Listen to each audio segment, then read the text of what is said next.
ಚಾಂದಿನಿ ಅಂತ. ನಾನು ಎಲೆಕ್ಟ್ರಾನಿಕ್ ಸಿಟಿಯಿಂದ ಬಂದಿರೋದು. ಹೊನ್ನಾಗನಹಟ್ಟಿ ದೇವಸ್ಥಾನದ ಬಗ್ಗೆ ನನಗೆ ಹೀಗೆ ಇನ್ಸ್ಟಾಗ್ರಾಮ್ ರೀಲ್ಸ್ ನೋಡಬೇಕಾದ್ರೆ ಗೊತ್ತಾಯಿತು. ಸೊ ಎಲ್ಲರೂ ಪಾಸಿಟಿವ್ ಆಗಿ ಹೇಳ್ತಾ ಇದ್ದಿದ್ದು ನೋಡಿ ಒಂದ್ಸಲ ಬರಬೇಕು ಅಂತ ಅನ್ನಿಸ್ತು. ಇಲ್ಲಿ ಬಂದು ನಾನು ಕಾಯಿ ಸಂಕಲ್ಪ ಮಾಡಿಕೊಂಡೆ. ನನಗೆ ಗುರುಗಳು 21 ವಾರ ವ್ರತ ಮಾಡಿ ಅಂತ ಹೇಳಿದ್ರು. ಸೊ ನಾನು ಅಂದ್ಕೊಂಡಿದ್ದು ಕೆಲಸ ನಾನು ವ್ರತ ಸ್ಟಾರ್ಟ್ ಮಾಡಿ ಒಂದು 4 ವೀಕ್ಸಲ್ಲೇ ಆಯಿತು. ಸೊ ಇವತ್ತು ನಾನು 21 ವೀಕ್ಸ್ ಕಂಪ್ಲೀಟ್ ಮಾಡಿ ನನ್ನ ಹೋಮ ಕೂಡ ಮುಗಿಸಿ ನನ್ನ ವ್ರತನ ಕಂಪ್ಲೀಟ್ ಮಾಡಿದ್ದೀನಿ. ಹೋಮ ತುಂಬ ಚೆನ್ನಾಗಿ ನಡೆಸ್ಕೊಟ್ರು ಗುರುಗಳು. ನಾನು ತುಂಬ ಶ್ರದ್ಧೆಯಿಂದ ನಾನು ವ್ರತ ಕಂಪ್ಲೀಟ್ ಮಾಡಿದೆ ಅಂತ ತುಂಬ ಖುಷಿ ಇದೆ.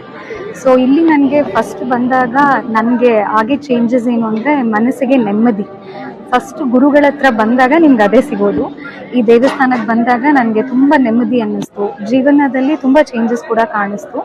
ನಾನು ಮಾಡ್ಕೊಂಡಿದ್ದ ಸಂಕಲ್ಪ, ನಾನು ಒಂದು ಬಿಸ್ನೆಸ್ ಸ್ಟಾರ್ಟಪ್ ಮಾಡಿದ್ದೆ. ಅದು ಚೆನ್ನಾಗಿ ಆಗಬೇಕು ಅಂತ ನಾನು ಅಂದ್ಕೊಂಡಿದ್ದೆ.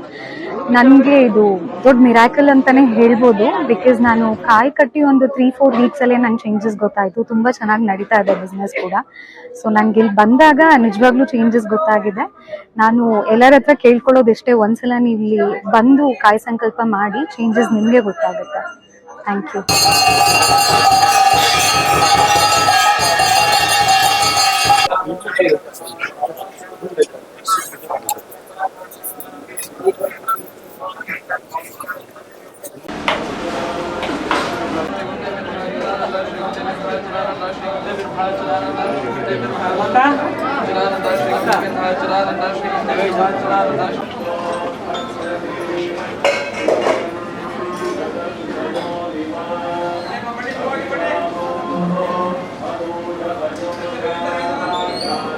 ಫಸ್ಟ್ ವಾರದಿಂದ ಬಂದು ಒಟ್ಟು 1 ವರ್ಷ ಆಯ್ತು ನಾನು ಕಾಯಿ ಕಟ್ಟಕ್ಕೆ ಶುರು ಮಾಡಿ ಕಟ್ಟಿದ್ದು.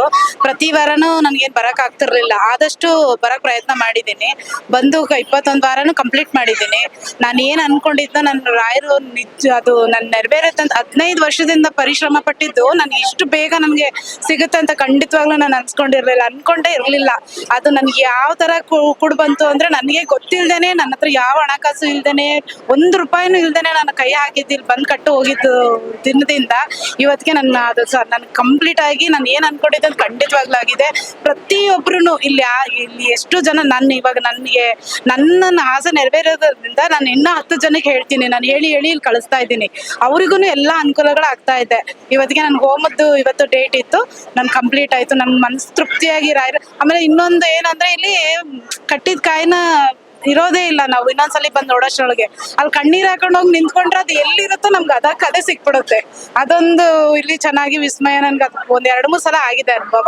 ಇವತ್ತು ಅಷ್ಟೇ ಬೆಳಗ್ಗೆ ಬಂದ್ವಿ, ಕಾಯೇ ಇಲ್ಲ ಅಲ್ಲಿ. ನಾನು ಪೂಜೆನೆ ಮಾಡಬಾರ್ದು, ಹೊಟ್ಟೋಗ್ಬಿಡ್ಬೇಕು ಅನ್ಕೊಂಡೆ. ಇವಾಗ ನನ್ಗೆ ಹೋಗಲ್ಲ, ಅಕ್ಷತೆ ಇಸ್ಕೊಂಡು ರಾಯರ ಹತ್ರ ನಿಜ ಬೇಡ್ಕೊಂಡು ಹೋಗಿ ನಾನು ಹುಡುಕಿದ್ದಕ್ಕೆ ಅದು ಆ ಕಾಯಿ ಹಿಂದೆಗಡೆ ಸಿಕ್ತು ನನಗೆ ಅಲ್ಲಿ. ಇದೊಂದು ಇವತ್ತು ನಾನು ಪೂಜೆನೆ ಮಾಡಬಾರ್ದು ಅನ್ಕೊಂಡಿದ್ದವಳ ಮನ್ಸಲ್ಲಿ ಇವತ್ತು ಅಷ್ಟು ಖುಷಿಯಾಗಿದೆ ನನಗೆ. ನಿಜವಾಗ್ಲೂ ರಾಯರ ಪವಾಡ ಒಂದಲ್ಲ ಎರಡಲ್ಲ, ನನ್ಗೆ 2-3 ತರದ್ದು ಆಗಿದೆ ನನಗೆ. ಹೌದು, ಖಂಡಿತವಾಗ್ಲೂ ಇದು 2ನೇ ಮಂತ್ರಾಲಯ ಆಗೋದ್ರಲ್ಲಿ ಡೌಟೇ ಇಲ್ಲ. ನನಗಂತೂ 1-2 ಆಗಿಲ್ಲ. 1 ರೂಪಾಯಿ ಇಲ್ದೇನೆ ನಾನು ಮನೆ ತಗೋಬೇಕು, ಕಟ್ಟಬೇಕು ಅನ್ನೋ ನನ್ನ ಕನಸು ನೆರವೇರಿದೆ. ಅದು ಹೆಂಗ್ ನೆರವೇರ್ತಂತ ನನ್ಗೆ ಇವಾಗೂ ಗೊತ್ತಿಲ್ಲ.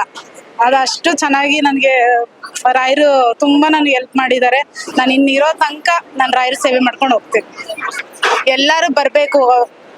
ಎಷ್ಟು ನಮ್ಮ ಕೈಲಿ ಆಗೋದಿಲ್ಲ ಅನ್ನೋರು ಎಷ್ಟು ಸಾಧ್ಯ ಆಗುತ್ತೋ ಅಷ್ಟು ಬಂದು ವಾರ ಮಾಡ್ಕೊಂಡು ಹೋಗ್ಲಿ. ಅವರು ಖಂಡಿತವಾಗ್ಲೂ ಶ್ರದ್ಧಾ ಭಕ್ತಿಯಿಂದ ಮಾಡ್ಲಿ. ಆ ರಾಯರು ಖಂಡಿತವಾಗ್ಲೂ ಅವ್ರು ಹೊಲಿತಾನೆ. ಅದಂತೂ ನಾನು ಹೇಳಕ್ ಇಷ್ಟಪಡ್ತೀನಿ. ನಾನು ಬೆಂಗಳೂರಿಂದ ಬಂದಿದ್ದೀನಿ. ರಾಯರ ಬಗ್ಗೆ ಹೇಳೋಷ್ಟು ದೊಡ್ಡೋಳು ನಾನಲ್ಲ, ರಾಯರ ಬಗ್ಗೆ ಮಾತಾಡೋಷ್ಟು ದೊಡ್ಡೋಳು ನಾನಲ್ಲ. ಭಕ್ತಿ ಒಂದಿರ್ಬೇಕು, ನಂಬಿಕೆ ಒಂದಿರ್ಬೇಕು. ನಂಬಿಕೆ ಭಕ್ತಿ ಮುಂದೆ ಯಾವುದೂ ಇಲ್ಲ. ನಾವ್ ಯಾವ ತರ ನಂಬ್ತೀವಿ, ಯಾವ ತರ ಭಕ್ತಿ ಮಾಡ್ಕೊಳ್ತೀವಿ, ಅದು ಮುಖ್ಯ. ಇಲ್ಲಿ ಬರೋದ್ರಿಂದ ತುಂಬಾ ಜನಕ್ಕೆ ತುಂಬಾ ಒಳ್ಳೇದಾಗಿದೆ. ಎಲ್ಲಾರು ಪವಾಡಗಳು ಹೇಳ್ತಾ ಇದ್ದಾರೆ, ನಾನು ಕೇಳ್ತಾ ಇದ್ದೀನಿ. ಟಿವಿಯಿಂದ ನೋಡ್ತಾ ಇದ್ದೀನಿ, ಇನ್ಸ್ಟಾಗ್ರಾಮ್ ಇಂದ ನೋಡ್ತಾ ಇದ್ದೀನಿ. ಸೊ ಎಲ್ಲಾರ್ಗು ಒಳ್ಳೇದಾಗ್ತಾ ಇದೆ. ರಾಯರ್ನ ನಂಬಿದವ್ರನ್ನ ಭಗವಂತ ಯಾವತ್ತೂ ಕೈ ಬಿಡಲ್ಲ. ಹಾಗಾಗಿ ರಾಯರ್ನ ಎಲ್ಲಾರು ನಂಬಿ, ಎಲ್ಲಾರು ಬನ್ನಿ, ಎಲ್ಲಾರು ನಿಮ್ಮ ಕೋರಿಕೆ ಏನಿದೆ ಈಡೇರಿಸ್ಕೊಡಿ ಅಂತ ಹೇಳಕ್ ಇಷ್ಟಪಡ್ತೀನಿ. ವಿಶೇಷ ಅಂತ ಹೇಳಕ್ಕಿನ್ನ ರಾಯರು ಎಲ್ಲಿದ್ದಾರೆ ಅಲ್ಲೆಲ್ಲಾ ಕಡೆನೂ ವಿಶೇಷ ಅಂತ ಹೇಳ್ಬಹುದು. ಕಾಯಿ ಕಟ್ಟಿದ್ದೀವಿ, ದೀಪ ಬೆಳಗ್ತೀವಿ ಅಂತ ಮಾತ್ರಕ್ಕೆ ವಿಶೇಷ ಅಂತ ಹೇಳಕ್ ಆಗಲ್ಲ. ರಾಯರು ಎಲ್ಲೆಲ್ಲಿದ್ದಾರೆ ಮನ್ಸಲ್ಲಿದ್ದಾರೆ, ನಮ್ಮ ಮನೆಯಲ್ಲಿದ್ದಾರೆ, ನಮ್ಮ ಗುಡಿನಲ್ಲಿದ್ದಾರೆ, ಎಲ್ಲೆಲ್ಲಿದ್ದಾರೆ ಅಲ್ಲೆಲ್ಲಾ ಕಡೆನೂ ವಿಶೇಷನೇ. ರಾಯರನ್ನ ನಾವ್ ಯಾವ ತರ ನಂಬ್ತೀವಿ, ನಾವ್ ಯಾವ ತರ ಪೂಜಿಸ್ತೀವಿ, ಅದ್ರ ಮೇಲೆ ನಮ್ಮ ನಂಬಿಕೆ, ನಮ್ಮ ಭಾವನೆ ಮೇಲೆ ಡಿಪೆಂಡ್ ಆಗುತ್ತೆ. ಅದೇ ಸೊ ರಾಯರ್ನ ನಂಬೋದು ಒಳ್ಳೇದು ಅಂತ ಹೇಳ್ತೀನಿ ನಾನು.